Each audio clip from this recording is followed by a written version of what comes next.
Isang magandang araw po sa ating lahat at welcome sa Tito Ver TV.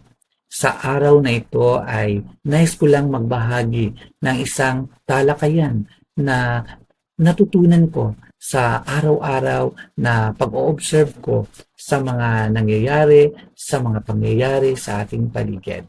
At isa sa mga natutunan ko ay nais kong ibahagi sa atin sa araw na ito. Ito ay tungkol sa hindi lahat ng katiwalian ay tungkol sa pera. Minsan, nasa puso natin. Tulad halimbawa ng mga Kristiyano na naglilingkod pero para lamang sa papuri. Mga Kristiyano na nangangaral pero para lamang sa palakpak ng mga tao. O mga Kristiyano na namumuno pero kulang sa integridad. O mga Kristiyano na abala sa ministeryo pero hungkag sa presensya ng Diyos. Mukhang espiritual sa panlabas pero marupok at nagkompromeso na sa loob. Sabi nga sa Mateo chapter 15 verse 8, "These people honors me with their lips, but their heart is far from me." At sabi nga sa Bilang kapitulo 32 sa bersikulo 23, sabi, "Ngunit kung hindi ninyo gagawin ang inyong sinabi, magkakasala kayo laban kay Yahweh. At ito ang tandaan ninyo, tiyak na pagbabayaran ninyo ang inyong kasalanan."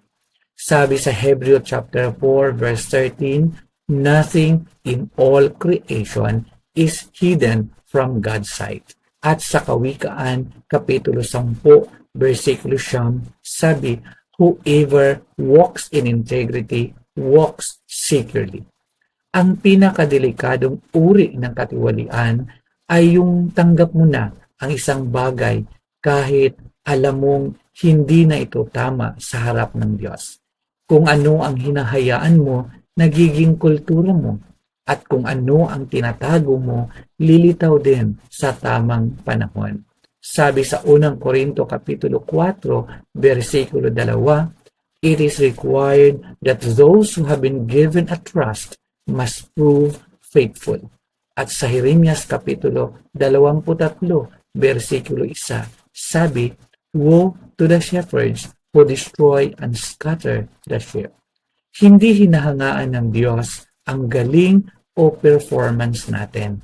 Ang hinahanap ng Diyos ay ang kadalisayan ng ating puso.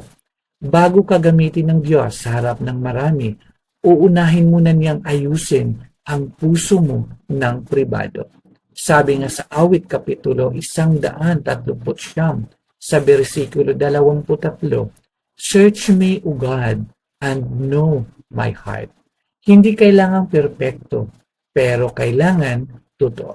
At yan ang mga bagay na nakikita ko sa aking pagsasaliksik ng salita ng Diyos. Magandang araw po sa ating lahat.